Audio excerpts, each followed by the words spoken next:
nous allons assister à la leçon d'ouverture de ce colloque qui sera donné par M. Boris Cyrulnik, qui est neuropsychiatre, psychothérapeute, écrivain, directeur d'enseignement à l'Université de Toulon. L'itinéraire biographique fort dramatique et créateur de notre conférencier n'est pas étranger au concept clinique qu'il a développé depuis de nombreuses années.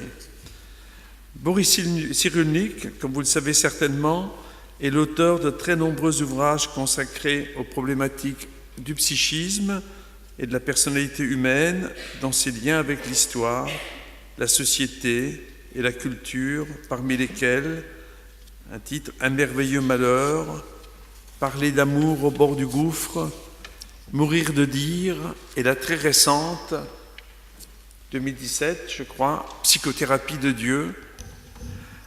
Autour de son œuvre, de nombreuses interrogations sont posées, notamment que signifie le concept de résilience sur le plan psychologique, mais aussi dans sa dimension historique, culturelle, sociale et spirituelle. Simple mécanisme psychique ou plutôt modalité profonde d'expression de l'existence humaine dans l'intimité de l'être et dans les relations avec autrui. La leçon d'ouverture de Boris Cyrulnik s'intitule « De la tragédie à la reconstruction du moi ». Alors avant de vous passer la parole, si vous me permettez une petite introduction tout à fait personnelle qui vient de me venir à l'instant, vu l'endroit où vous allez donner votre conférence d'ouverture.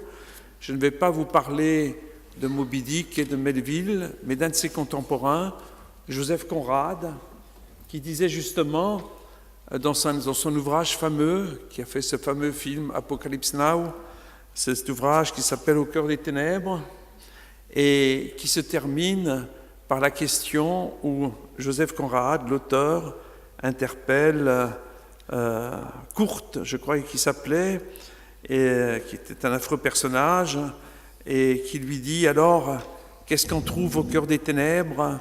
Et ce personnage répond au cœur des ténèbres, c'est l'horreur, l'horreur, l'horreur.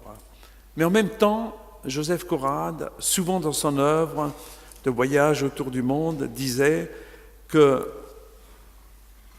partout dans le monde où il arrivait, justement, de façon par la mer, partout dans le monde, il trouvait également de l'humain.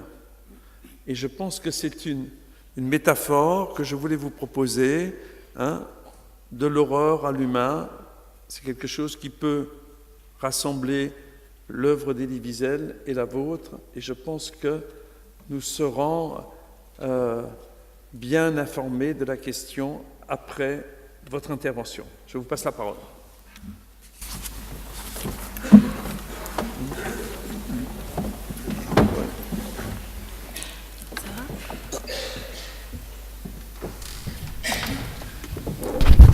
Ravi d'être avec vous dans cette salle un peu trop discrète à mon goût. J'aurais aimé qu'elle soit un peu plus pompeuse, mais enfin tant pis. Puisqu'on est là, on va rester. Alors, de quoi voulez-vous qu'on parle? De la destruction. Alors, l'idée qui va organiser mon exposé, c'est il faut renoncer aux causalités linéaires, c'est-à-dire une cause qui provoque un effet. C'est Descartes qui nous a fait le coup. S'il y a des cartésiens dans la salle, ils vont passer une mauvaise heure. Alors, je pense qu'il vaut mieux raisonner avec Spinoza, qui tient des raisonnements plutôt circulaires. C'est ce que je vais vous proposer. Et je vais commencer par un exemple qui, j'espère, va vous rendre confus, qui va vous désorienter. Je vais vous raconter l'histoire de deux jumeaux qu'on va appeler Max et Naïma. Or, ces deux jumeaux passent des événements ensemble, et après, leurs parents sont des enfants de mai 68, c'est-à-dire qu'ils sont étudiants, mais ils décident d'aller vivre à la campagne Et c'était l'époque où il était interdit d'interdire. C'est-à-dire que le bon docteur Spock disait que si on laissait faire tout à nos enfants, ils deviendraient heureux. Wilhelm Reich, l'élève de Freud, donc, qui est devenu son opposant rapidement, et Wilhelm Reich disait il faut surtout ne pas interdire la sexualité, permettre toutes les sexualités et la névrose disparaîtra. Et puis on a attribué à Marcuse le fait de dire il faut absolument qu'il n'y ait aucune contrainte sociale. Vous voulez que je parle là-dedans ? Et le fait de dire il n'y a aucune contrainte sociale, et si à ce moment-là, s'il n'y a pas de contrainte sociale, la névrose disparaîtra et tout le monde sera heureux. 20 ans après, c'est pas du tout ce qui s'est passé. Malgré l'amélioration matérielle de notre civilisation, on constate que l'angoisse se développe et que les enfants ne sont pas plus heureux que dans des conditions matérielles plus difficiles. Alors, pour essayer de répondre à cette question, beaucoup de travaux ont été faits dans un de mes groupes, notamment. Il y a Claude de Tichet, que tu connais peut-être, qui est professeur... Non, tu ne connais pas ? Non. Et qui travaille avec des jumeaux. Alors, on va prendre un couple de jumeaux qu'on va appeler Max et Naïma. Ils sont élevés dans cette ambiance d'après 68, c'est-à-dire on leur laisse tout faire. Et lorsqu'on interroge Max, devenu adulte, il dit c'était merveilleux, cette liberté était merveilleuse parce que nos parents nous laissaient tout faire n'importe quoi et que lorsque j'arrivais chez des amis, je pouvais dormir chez n'importe quel ami sans prévenir mes parents, c'était une liberté délicieuse. Mais Naïma, qui est sa jumelle, dit mes parents nous laissaient trop de liberté, ça m'a angoissé, et dès la maternelle, je cherchais des cadres parce que mes parents ne pensaient qu'à eux, à leur engagement politique, à leur engagement littéraire, et elle demande à aller en pension, alors que Max, lui, se trouve heureux d'être totalement libre. Alors, déjà, on voit que ce sont deux jumeaux. Et je voudrais, pour conforter cet exemple, raconter ce qui m'est arrivé quand j'étais praticien. J'ai eu affaire à 3 enfants, un 12 ans, 10 ans, 2 garçons et une fille de 7 ans. Et pendant la Seconde Guerre mondiale, ces 3 enfants voient leur mère arrêtée devant eux. Quelqu'un leur fait signe de s'enfuir et ils se cachent. La mère est arrêtée et les enfants survivent, mais ils ne la voient plus jamais. Et lorsque on discute avec ces enfants devenus adultes avancés, puisque c'était il y a une dizaine d'années, celui qui avait 10 ans au moment de l'arrestation de sa mère, dit « Bon, ben maintenant c'est à nous de nous prendre en main ». Celui qui avait 12 ans au moment de l'arrestation de sa mère dit « Je ne pourrai jamais me remettre de ça ». Et la petite fille qui avait 7 ans dit « J'en veux à maman de nous avoir abandonnés ». Lorsque je vois ces 3 enfants qui avaient dépassé l'âge de 70 ans, mais qui avaient dans leur mémoire, qui avaient gardé ça dans leur mémoire, la fille qui s'était mariée, je parle avec elle en présence de son mari, et elle me dit « Mais oui, j'ai 70 ans, et j'en veux à ma mère de nous avoir abandonnés. » Stupeur de son mari qui lui dit « Mais tu l'as vue arrêter, tu as bien vu qu'elle ne t'a pas abandonné ?» Et elle répond « Je sais rationnellement qu'elle ne nous a pas abandonnés puisque je l'ai vue arrêter. Mais psycho-affectivement, c'est comme si elle nous avait abandonnés. » Alors voilà, je dis ça juste pour vous rendre un petit peu la vie un peu plus compliquée. C'est que l'idée que je vous propose maintenant,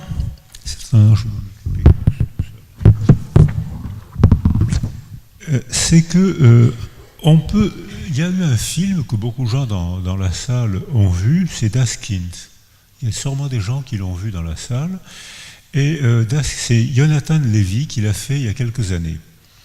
Et Jonathan prend l'histoire d'une dame qui est une juive roumaine, qui est une juive allemande, mais que lorsque la persécution commence, elle s'enfuit en Roumanie, où ce n'était pas une bonne idée parce que les Roumains ont fait une persécution d'une violence extrême.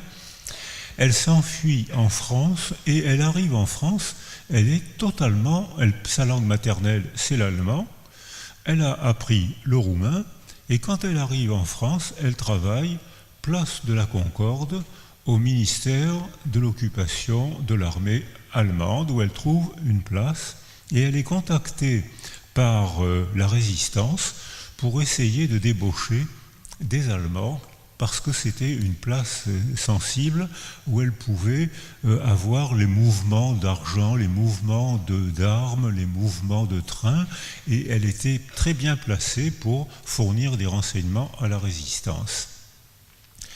Et elle met au monde 2 petits garçons alors dans le fait réel, un premier fils est né en 1944, un deuxième fils est né en 1946. Mais pour simplifier la pensée, on va appeler le premier Monsieur 1943 et le deuxième Monsieur 1945 et vous allez comprendre pourquoi.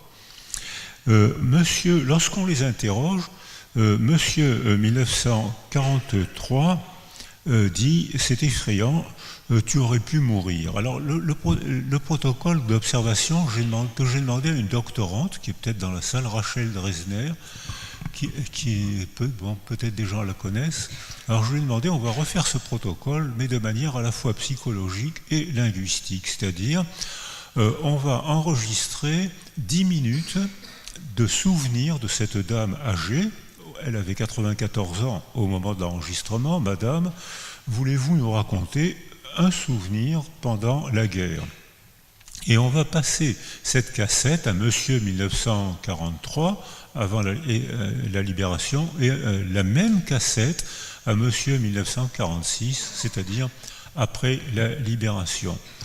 Et on va leur poser des questions, notamment, quels sont les mots que vous avez retenus ? Est-ce que vous pouvez nous dire ce que votre mère a dit ? Et quelles sont les marques, en quoi ça vous a marqué ? Le résultat, schématiquement, est le suivant. Monsieur 1943 dit « c'est effrayant, tu aurais pu mourir ». Monsieur 1946 sourit à sa mère en écoutant un témoignage de guerre. Et Monsieur 1946 dit « je t'admire, tu les as bien feintés ». Feintés, c'est-à-dire tu as été survivante. Alors que Monsieur 1943 dit « j'ai baigné dans ton angoisse ». Alors que Monsieur 1946 dit mais tu es victorieuse puisque tu as pu vivre, tu as retrouvé ton mari après la guerre. Alors déjà, on voit qu'il y a déjà une interprétation très différente. Et comment expliquer cette interprétation ? C'est que Rachel, dans sa thèse, elle a fait un petit bout de sa thèse seulement. J'aurais voulu qu'elle fasse toute sa thèse, mais elle a fait, vous savez comment sont les jeunes aujourd'hui, hein. C'est-à-dire que j'aurais voulu qu'elle fasse toute sa thèse là-dessus, elle a fait qu'une petite part, mais c'était intéressant quand même. Or, elle dit, essayez de me dire les mots qui vous ont frappé. Les mots ne sont pas du tout les mêmes. Monsieur 1943 dit angoisse, terreur, contrainte, nuit. Monsieur 1946 dit espoir, retour à la vie, voyage, succès, victoire. Est-ce que tu peux raconter l'histoire ? Est-ce que tu peux raconter l'histoire que ta mère a racontée ? C'est pas du tout la même histoire. On a la cassette, on sait, on peut reprendre, on a ce qu'elle a dit. Mais de mémoire, c'est pas du tout le même récit. Le récit de Monsieur 1943 est un récit accablant, un récit d'angoisse de mort, et le récit de Monsieur 1946 est un récit de légèreté et de victoire. Alors voilà, je dis ça, c'est simplement pour illustrer, pour essayer d'expliquer ce mystère pendant la suite de mon exposé. Alors comment peut-on essayer de comprendre ces phénomènes que j'ai eu personnellement à vivre plusieurs fois, à entendre plusieurs fois quand j'étais praticien, et que beaucoup de gens dans la salle pourront certainement faire le même témoignage. Alors l'idée que je vous propose, c'est que on va commencer l'ontogenèse, c'est-à-dire la construction du sentiment de soi et de la représentation des autres. On va commencer ça en fin de grossesse, puisque dans le groupe de Toulon, que j'ai managé à l'hôpital de Toulon et à l'université pendant très longtemps, je crois qu'on a été parmi les tout premiers à parler des interactions précoces. Interactions précoces, ça veut dire quand notre organisme en cours de développement rencontre ce qui est autour de nous. C'est d'abord dans le ventre de notre mère. On a rendu observable que la communication commence très clairement dans les derniers mois de la grossesse et que maintenant c'est tout à fait admis, remanié, répété et vérifié, et que notamment en fin de grossesse, les basses fréquences de la voix de la mère passent très bien, les hautes fréquences sont filtrées par le corps et surtout par le liquide amniotique, alors que les basses fréquences au contraire sont très bien transmises par le corps et par le liquide amniotique, et les hautes fréquences c'est une toute petite vibration, alors que les basses fréquences, c'est comme un coup, si les basses fréquences sont fortes, c'est comme une gifle, et si les basses fréquences sont moyennes, c'est comme une caresse. C'est-à-dire que quand la mère parle, elle caresse la bouche et les mains du bébé qu'elle porte. Puisque c'est pas, les oreilles sont bouchées, mais c'est comme lorsqu'on se met un diapason sur le front, on entend un son. Le toucher se transforme en son. Et alors donc, avec Shaul Harel, avec qui on travaille, qui est professeur de neuropédiatrie à Tel Aviv, il fait une population de 170 femmes enceintes qui consultent d'elles-mêmes pour syndrome psychotraumatique. Et ces femmes-là, donc, sont enceintes et elles mettent au monde 170 bébés. Les psychologues s'occupent des femmes enceintes, des jeunes mamans, plutôt bien, et ils en aident beaucoup. J'ai oublié d'enlever ma montre et de regarder l'heure. Vous me menacerez quand je serai à 10 minutes de la fin ?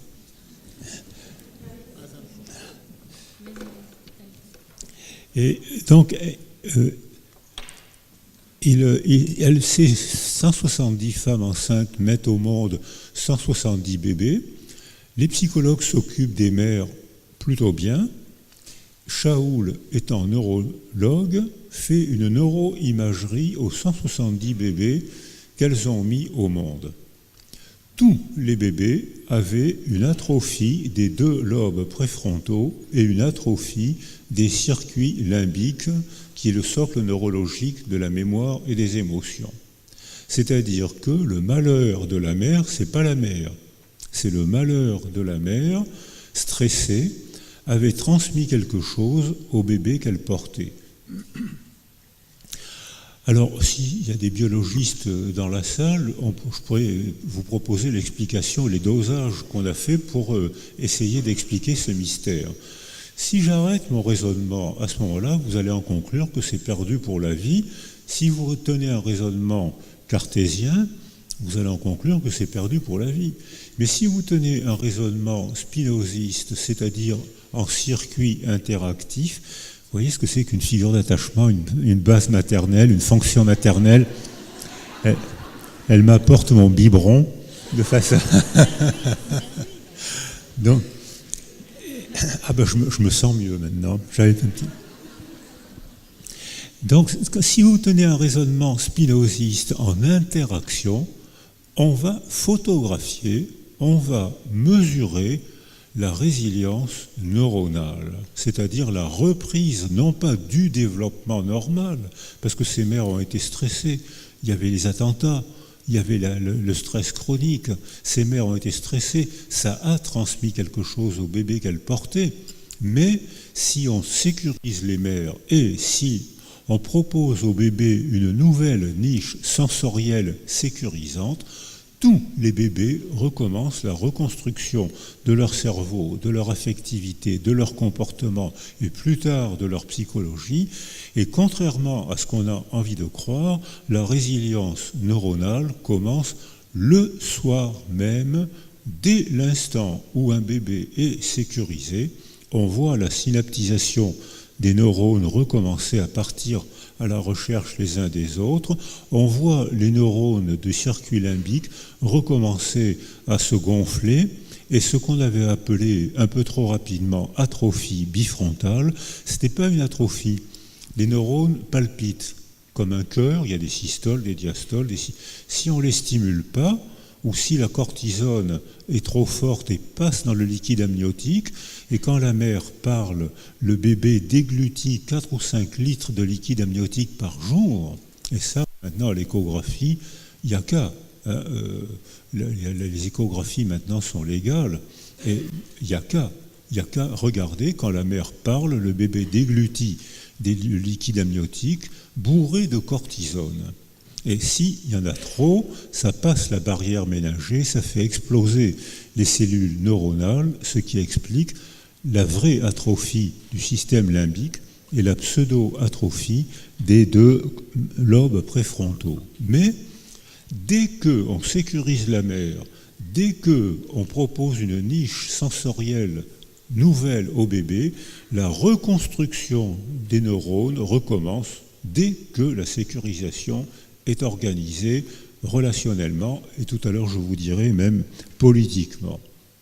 Pour l'instant, on va encore rester quelques minutes dans la biologie, et que, contrairement à ce qu'on avait envie de croire, la résilience neuronale est la plus facile à déclencher. Là, je vais un peu vite, mais on a fait des tas de dosages, de photographies, qui montrent que la reconstruction commence dès que la mère et l'enfant et l'entourage familial sont sécurisés. Alors, comment expliquer Monsieur 43 et Monsieur 44 à la lumière de cette donnée? Eh bien, c'est que Monsieur 43 est né au moment où sa mère, juive, travaillant dans un milieu allemand de l'armée d'occupation, est chargée de trouver des Allemands pour les faire rentrer dans la résistance, et elle en a trouvé 10, qu'elle a débauchés, qu'elle a fait rentrer dans la résistance pour transmettre les papiers. Eh bien, cette dame, lorsqu'elle a accouché, disait j'ai pas peur de l'accouchement, mais si j'ai mal, j'ai peur de crier en yiddish. Et si je crie en yiddish, je vais être arrêté.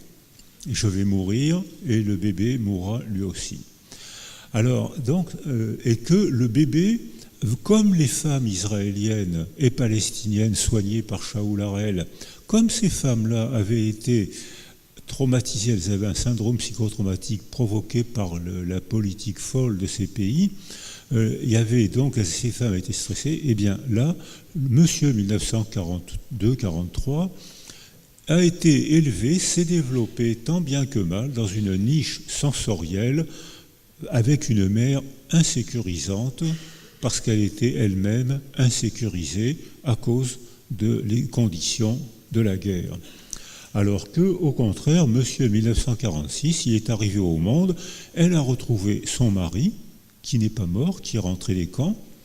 Elle a mis au monde son 2e bébé, et hop, ça a été la fête toute la journée. Elle retrouvait ses copains, elle retrouvait pas mal de membres de sa famille, et monsieur 1946 a été élevé dans une niche sensorielle où on parlait, on riait, on sécurisait, on structurait le développement du bébé, parce que autour du bébé, le bonheur était revenu dans l'esprit de la mère. Il y avait une famille qui était plutôt bien reconstituée et une culture française qui déniait la guerre, mais c'est pas bien, mais ça peut se comprendre parce qu'il y avait toute la France à reconstruire. C'est l'époque. Alors bien sûr, on ne pouvait pas parler de la Shoah parce que quand il y avait 27 000 survivants et à Lutetia, ces fantômes errants côtoyaient tant bien que mal ceux qui revenaient, les prisonniers de guerre qui, eux, dansaient de joie en retrouvant leur famille, tandis que les survivants chancelaient, certains même en ne pouvant plus marcher.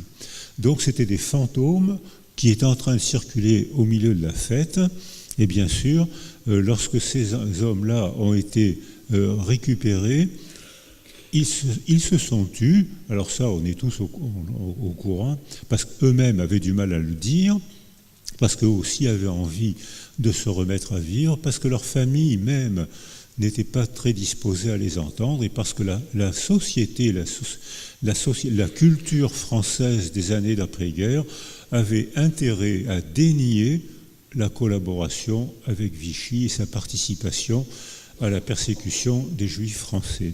Même si c'est en France qu'il y a eu le moins de Juifs persécutés de toute l'Europe, le gouvernement de la France y a quand même participé. Alors là, j'ai cité Shaul Harel à Tel Aviv, mais maintenant je vais citer David Cohen à la Pitié-Salpêtrière, pas loin d'ici, qui refait les mêmes observations que Shaul, et avec les accidents en France, aujourd'hui. Et il constate exactement les mêmes phénomènes, c'est-à-dire que lorsqu'on est malheureux autour d'un bébé, on voit des altérations cognitives. Si on laisse le bébé seul, ces altérations cognitives vont se devenir pérennes, elles vont durer, et ça va devenir une structure cérébrale. Mais si on sécurise la famille et le bébé, il va y avoir une reconstruction. C'est la définition de la résilience.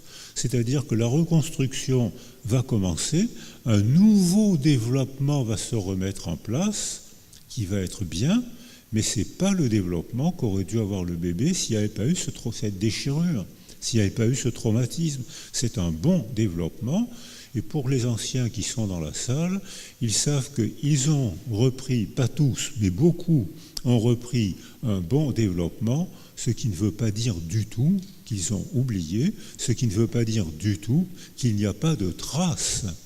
Et je vais souligner le mot traces, traces neurologiques, traces psychologiques, traces affectives, et donc nécessité de continuer le travail même aujourd'hui. Et David Cohen confirme ce que Shaul a trouvé. Lionel Nakache travaille aussi dans la même direction, c'est-à-dire que lorsque on souffre autour du bébé, il y a une altération cognitive résiliable. Si la famille, les psychologues, la culture font ce qu'il faut pour faire redémarrer un nouveau processus de développement. Je redis la définition pour éviter les contresens, parce qu'il y en a encore. Il y en a de moins en moins, mais il y en a encore un peu. Alors, j'ai travaillé avec Peter Fonagy à Londres, et Peter Fonagy trouve exactement la même chose. Il prend ce qu'on appelle en France les borderlines. Et pendant très longtemps, j'ai fait un lapsus d'oreille, j'entendais border lines. Alors, je me disais, mais qu'est-ce que c'est que cette clinique? Et je crois que finalement, mon lapsus était bien, comme souvent, mon lapsus d'oreille était finalement bien, parce qu'effectivement, on trouve c'est un fourre-tout de symptômes, on trouve ce qu'on y met, c'est vraiment un borderline, choisissez, ça veut dire la même chose. Alors, or, il montre que ces garçons, ces filles, qui ont des difficultés de développement dans une culture suffisamment en paix comme l'Angleterre ou la France aujourd'hui, alors que théoriquement la France est en guerre. Il y a 10 000 soldats français actuellement au Mali et en Afghanistan. Donc, il y a un silence dans les médias tout à fait impressionnant. C'est quand même, les médias ne mettent en lumière que certains événements. Actuellement, il y a 10 000 soldats français au Mali. Qui en entend parler? Voilà. Alors, donc, ça veut dire que les médias ne sont pas si neutres qu'ils veulent nous le faire croire. Ils mettent en lumière des morceaux de monde, mais ce n'est pas le monde, c'est ce qu'ils ont mis en lumière. Ce n'est pas un mensonge, mais c'est un morceau de monde qui a été mis en lumière. Et Peter Fonagy dit que ces adolescents, adolescentes, qui sont insupportables, qui sont difficiles à vivre, parce qu'ils nous mettent à l'épreuve tout le temps, ils se mettent à l'épreuve tout le temps. 90% d'entre eux ont constamment des idéations suicidaires et 10% d'entre eux aboutissent au suicide. Et ils retrouvent chez ces adolescents des carences sensorielles précoces. Stress de la mère, appauvrissement de la niche familiale, violence conjugale, précarité sociale. Quelle que soit la cause de l'appauvrissement de la niche sensorielle, c'est les enfants qui payent. même si la cause est sociale, même si la cause est culturelle. C'est-à-dire que, et ces enfants-là, je pense que Peter Fonagy n'a pas fait de neuroimagerie, mais si on associe le travail de David Cohen, Lionel Nakache, avec le travail de Peter Fonagy, on peut avoir une proposition d'explication. Ces enfants, à cause d'isolement, d'altération sensorielle précoce, ont eu une altération de leurs 2 lobes préfrontaux.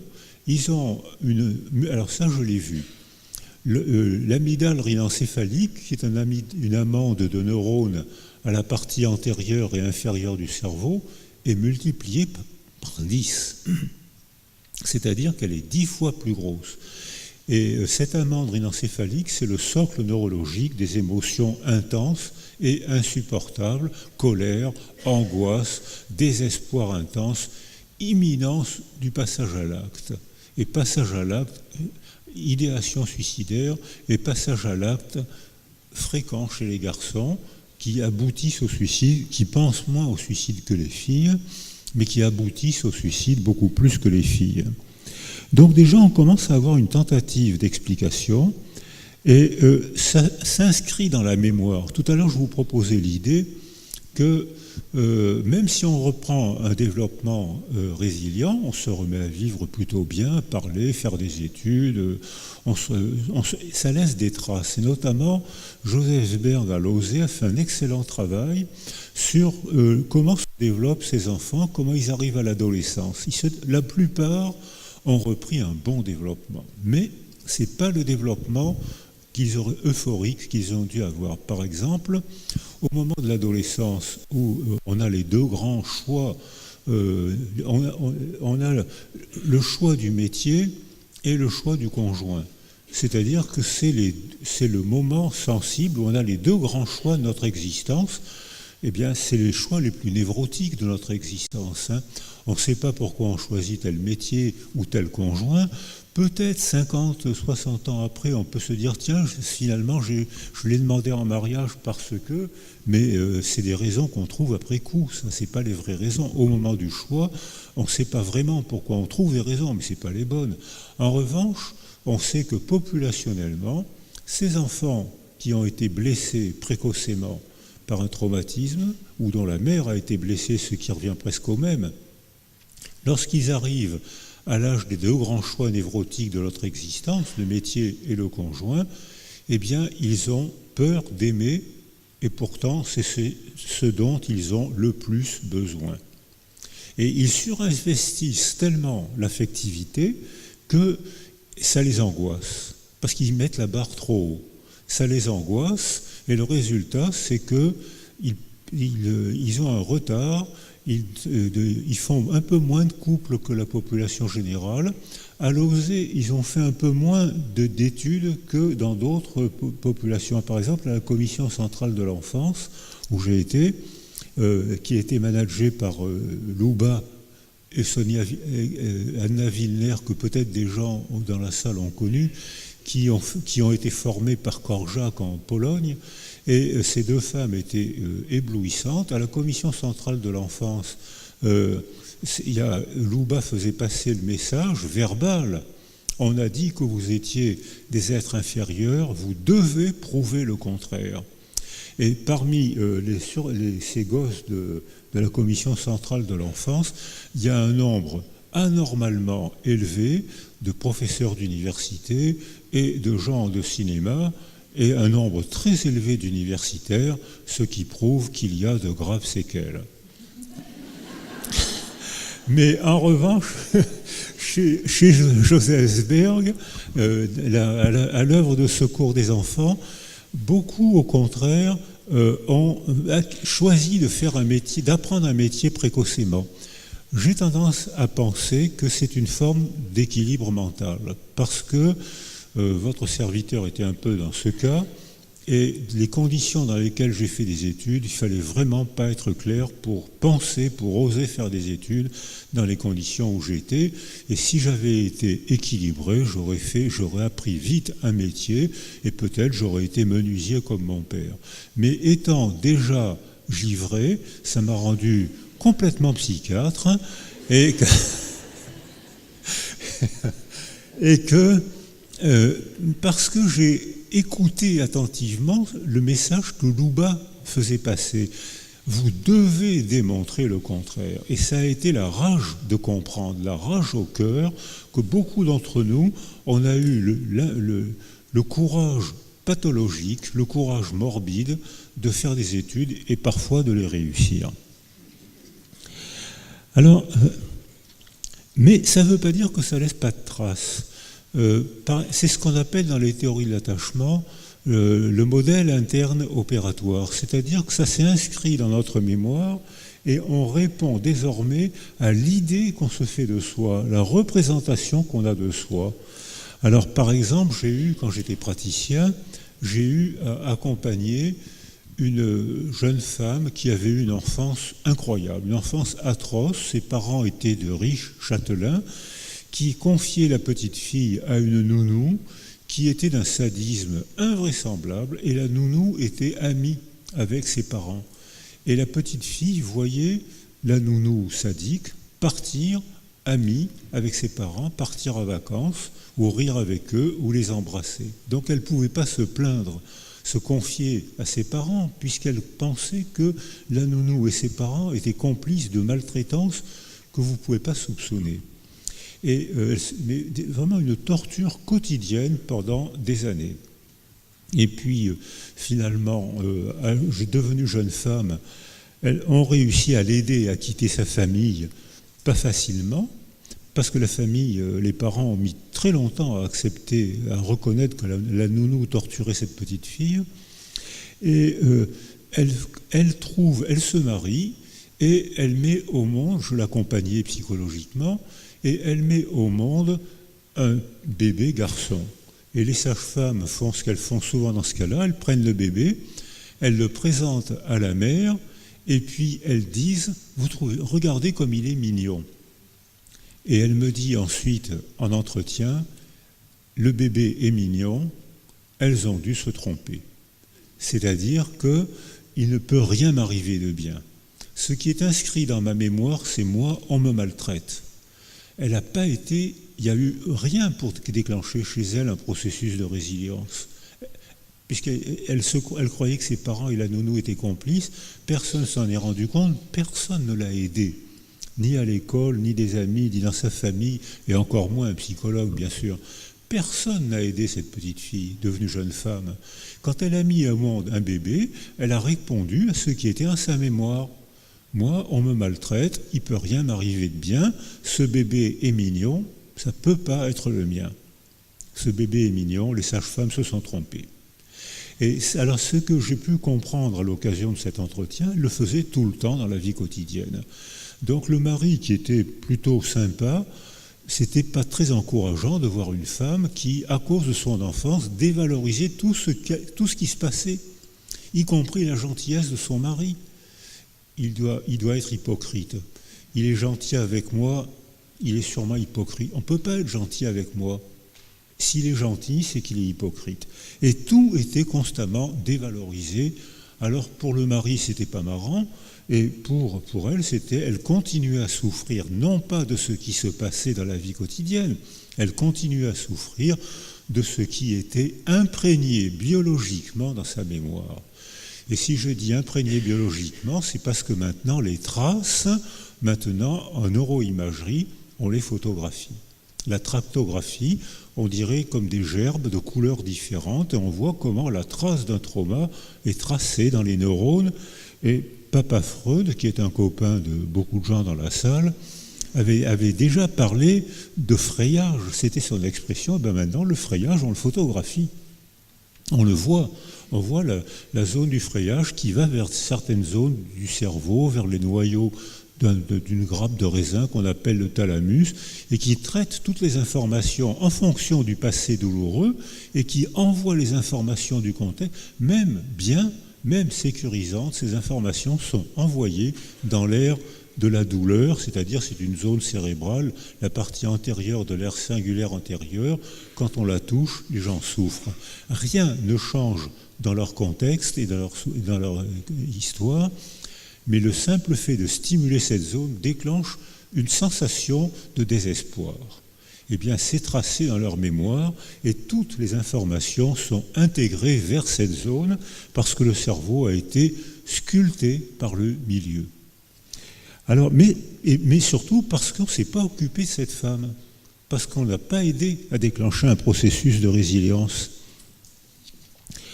Alors, dans le roman de Soi, l'idée quand on raconte sa vie, c'est un... tu me diras l'heure. Hein. Je m'arrête vers quelle heure? Vers 19h. Vers quelle heure? Dans 10 minutes. Dans 10 minutes. Ouais. Moi, je m'arrête dans 10 minutes, mais je n'ai pas encore terminé mon introduction. Donc... Alors, dans cette idée qu'on se fait de soi, ce roman qu'on se fait de soi, on ne ment jamais. Mais on agence des perceptions tracées qui donnent un goût du monde. Si on a été sécurisé précocement comme Monsieur 1946, toutes les informations sont orientées de manière joyeuse et on a un goût du monde plutôt joyeux. Si on a été insécurisé, c'est tracé, c'est frayé, on perçoit les mêmes informations, sont connotées de tristesse et d'angoisse. Alors vous voyez que ce raisonnement-là, Descartes, là, il ne touche pas sa bille, hein, parce que là, on est loin d'une cause provoque un effet. Là. Donc, alors, ce qui veut dire... Et puis, donc, il y a des récits. Lorsque ces récits... Alors, je vieillis, je parle, et moi, enfant, je quitte le monde, mais j'ai acquis un goût du monde connoté d'angoisse pour Monsieur 1946, pour Monsieur 1943, et connoté de gaieté pour 1946. Et quand il décide d'emmener, Monsieur 1946 décide d'emmener sa mère en Allemagne, qui est le pays de son enfance, oh maman, elle avait 94 ans. Oh maman, tu es dur, tu as triomphé de tant d'épreuves, je t'emmène en Allemagne, tu vas revoir le village de ton enfance. Et Monsieur 1943, lui, mais tu vas la tuer, c'est pas possible. C'est-à-dire que, alors que, bon, elle avait 94 ans, mais elle était encore solide, elle est partie avec Monsieur 1946 et ils ont fait la fête pendant une semaine en Allemagne, au village de son enfance. Alors que Monsieur 1943 était mort d'angoisse et disait, mais je suis convaincu qu'il va se passer quelque chose de grave, qu'il va se passer quelque chose de mal. Donc cette connotation affective qu'on attribue aux événements est tracée biologiquement par la sculpture précoce de notre cerveau selon notre entourage. Hein, vous voyez, Descartes, là, il se met le doigt dans l'œil jusqu'à la clavicule. Là, il ne peut pas résoudre un problème comme ça. Alors on arrive maintenant à l'âge où on parle.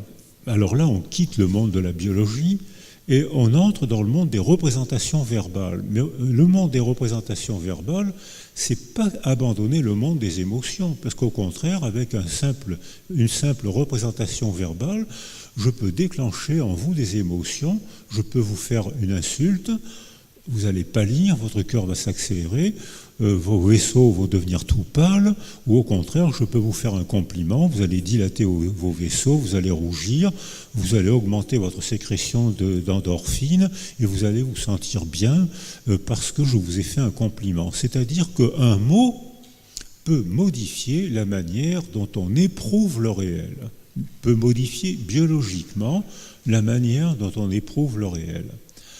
Alors, donc, mais ça dépend. J'ai eu un trauma dans mon enfance, donc j'ai acquis, il y a des traces cérébrales, j'ai acquis cette aptitude à souffrir et à connoter d'angoisse tous les événements. Mais si mon milieu est réparé, je peux reprendre un bon développement sans oublier les traces et sans oublier la mémoire.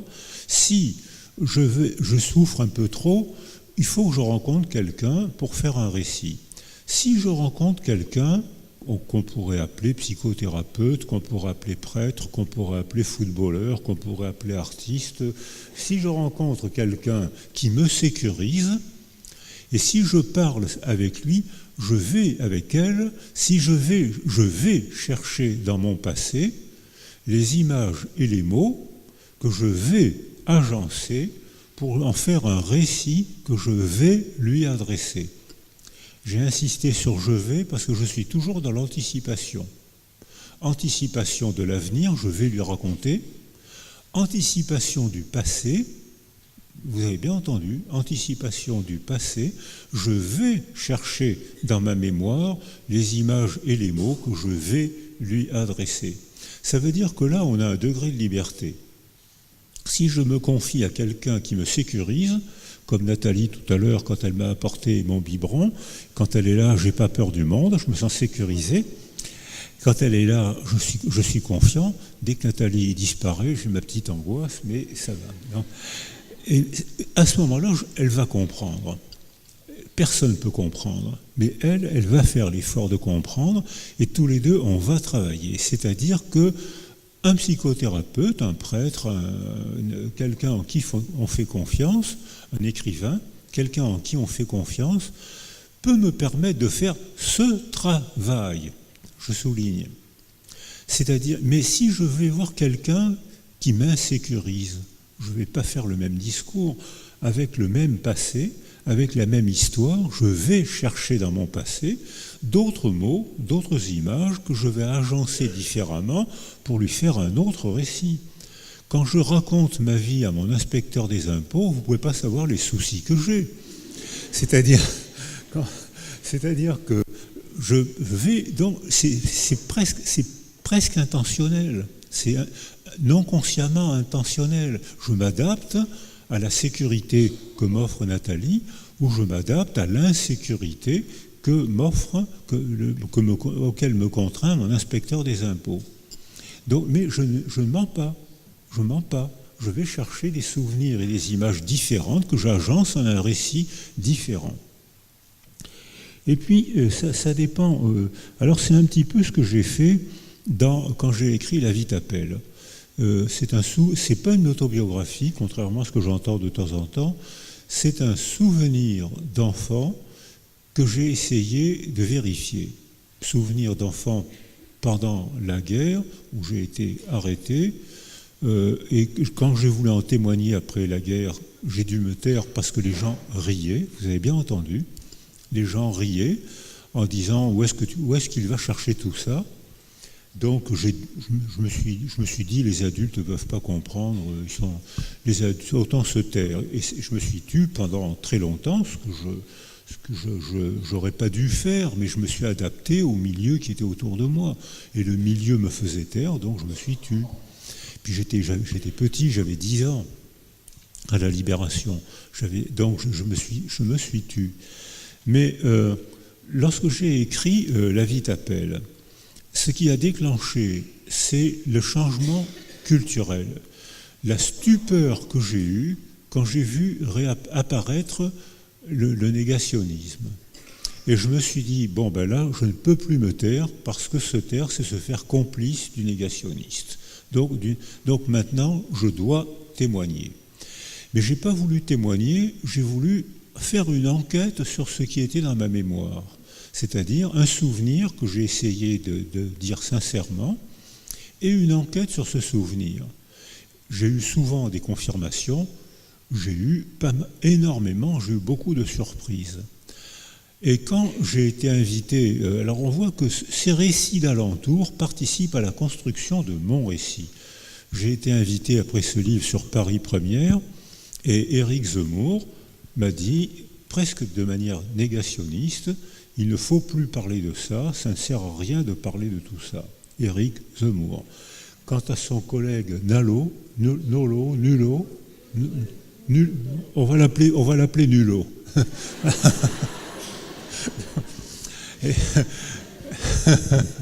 Son copain Nullo m'a dit que c'était la Shoah business, c'est-à-dire qu'en fait, j'avais inventé ça pour gagner de l'argent. Ça s'est passé il y a 2 ans. Ça s'est passé il y a 1 an ou 2. Éric Zemmour et Nullo. C'est-à-dire que, j'ai retrouvé l'impression que j'avais quand j'étais enfant, dans les années d'après-guerre, c'est-à-dire que la difficulté, d'habitude quand on m'agresse, je me défends plutôt pas mal, je m'arrange pour faire rire les gens. Faire rire les gens, c'est les rendre complices. Alors je m'arrange toujours pour faire un peu le pitre. Eh bien là, j'ai pas fait le pitre. Parce que cette agression du presque négationniste Zemmour et de m'accuser de show à business, ça n'a pas existé. Vous avez écrit ça pour gagner de l'argent. Ça m'a rappelé tout ce qui m'avait fait taire, qui était dans ma mémoire, et tout ce qui m'avait fait taire en 1947. C'est quand la paix est revenue. Donc j'ai pas été brillant. Alors, d'où l'importance d'agir sur les... Vous me faites un signe de 3 minutes, 4 minutes. Je vais marchander 6 minutes. Donc tout ce qui se passe dans les récits d'alentour, récits avec son conjoint, récits avec sa famille, récits avec son quartier, récits avec sa culture, télévision, roman, théâtre, cinéma, interagit avec le sentiment que j'éprouve de moi. Et je ne peux continuer mon processus de résilience que si vous m'aidez en agissant sur les récits d'alentour.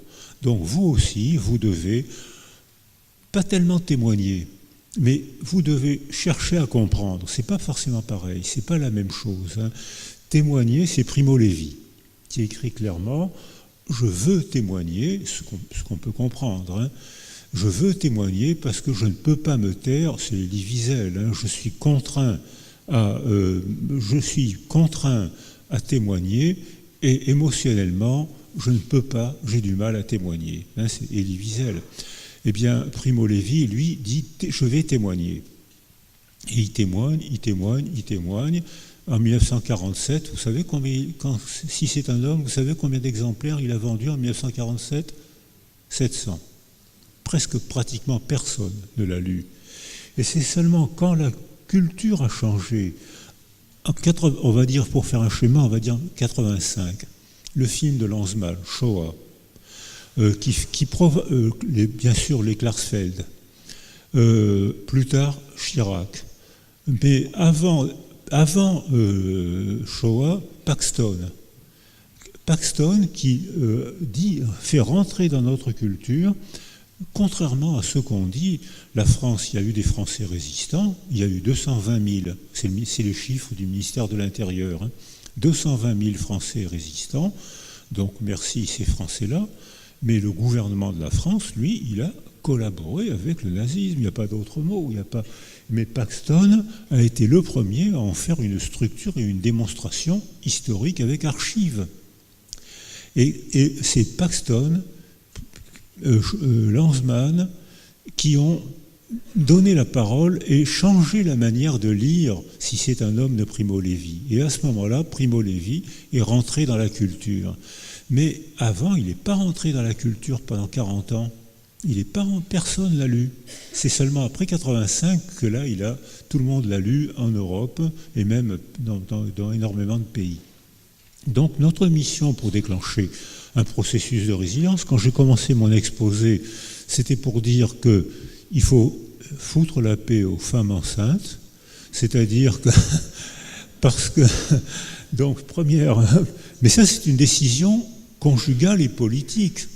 Conjugale, il vaut mieux que le mari soit présent pour l'entourer et la sécuriser, et que la politique aussi intervienne. En Europe du Nord, il y a eu des décisions psycho-éducatives avec 3 ans de congé parental. Les 3 premiers mois sont donnés aux femmes et les 3 autres années sont données à l'entente du couple. 3 ans. Donc ça veut dire qu'il y a des décisions psycho-pédagogiques que des politiciens doivent prendre pour foutre la paix aux bébés et leur donner la possibilité de démarrer paisiblement, c'est-à-dire fortifié. C'est pas gagné pour la vie. Mais un bébé qui démarre bien dans la vie, c'est pas gagné pour la vie. Mais un bébé qui démarre mal dans la vie, c'est pas perdu pour la vie. À condition d'agir sur l'environnement, sur le bébé bien sûr, et sur l'environnement maternel, familial, quartier, culture. Et là, on voit que lorsque le récit change, le sentiment que j'éprouve de moi change aussi.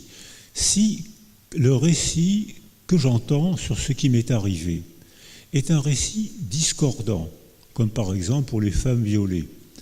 Pendant très longtemps, on disait une femme violée, c'est qu'elle a provoqué son violeur. Ça existe beaucoup moins aujourd'hui, mais quand j'étais gamin, on disait ça couramment. Et les femmes qui participent à cette culture, quand j'étais praticien, je l'ai entendu de la part de femmes qui me disaient, sans le faire exprès, j'ai dû le provoquer. C'est-à-dire que ces femmes agressées sexuellement avaient incorporé le préjugé de la culture et en avaient fait une explication. J'ai dû le provoquer sans le faire exprès. Maintenant, c'est plus du tout ce qu'elles disent maintenant, mais c'est des décennies après des modifications et des engagements culturels qui ont permis de modifier cette représentation de l'agression. Si quelqu'un a un traumatisme, Shoah, agression sexuelle, guerre, précarité sociale, si quelqu'un a un traumatisme, si le récit qu'il se fait de lui-même, la représentation verbale qu'il se fait de lui-même, le récit qu'il adresse à une base de sécurité, si ces récits sont concordants avec le récit culturel, elle a eu un grave trauma, mais on va l'entourer pour l'aider à déclencher un processus de résilience. Dans ce récit concordant, on assiste à une reprise de développement assez rapide. Après l'attentat du Bataclan, un an après, c'est selon les quartiers, il y a entre 50 et 90% d'excellente récupération, parce qu'ils ont été entourés. Si on les avait laissés seuls, à Nice, ils ont été laissés plus seuls. Denis Péchanski est en train de faire l'évaluation à Paris, et les évaluations niçoises sont déjà beaucoup plus mauvaises que les évaluations parisiennes, parce que à cause des conflits politiques à Nice, les blessés français, chrétiens, juifs et musulmans français, ont été laissés seuls.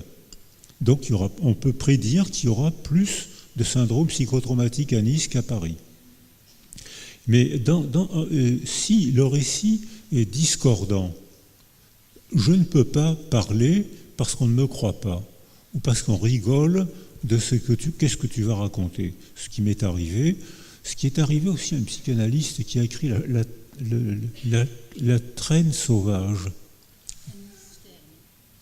Annelies Stern.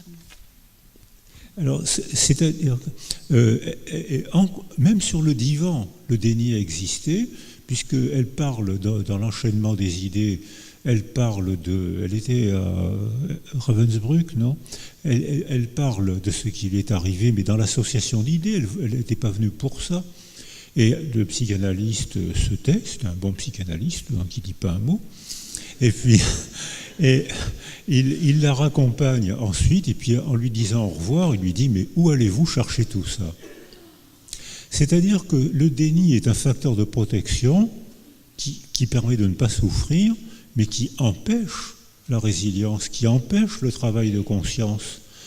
Et si le récit est discordant entre le récit que le blessé se fait du trauma qui lui est arrivé et ce que la culture dit de ce qui lui est arrivé, tu as été violé, mais c'est sûrement que tu l'as bien cherché, ou tu racontes la Shoah, mais tu inventes une belle histoire. Quand le récit est discordant, eh bien on a Georges Perec.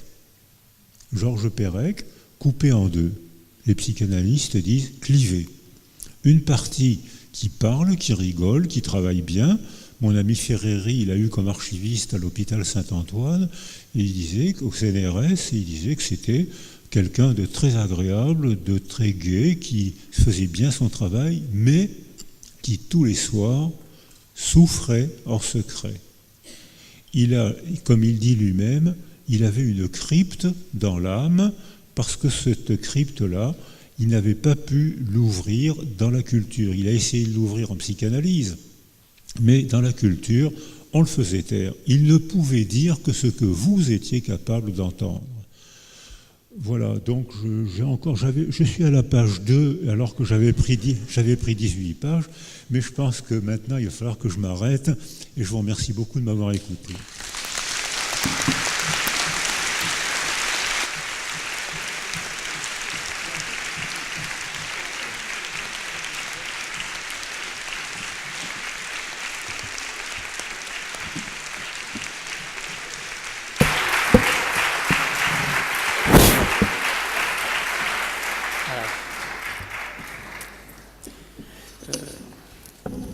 Ce que vous venez d'entendre est un double discours.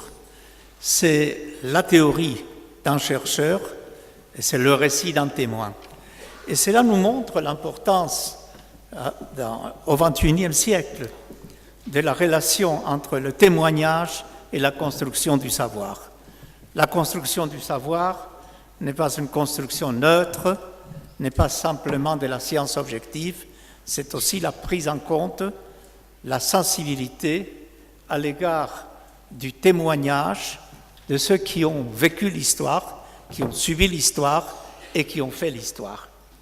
Et merci beaucoup à Boris Cyrulnik pour ce double discours, qui est le discours d'un savant et le discours d'un témoin, et les deux vont ensemble dans une parole forte qui nous interpelle.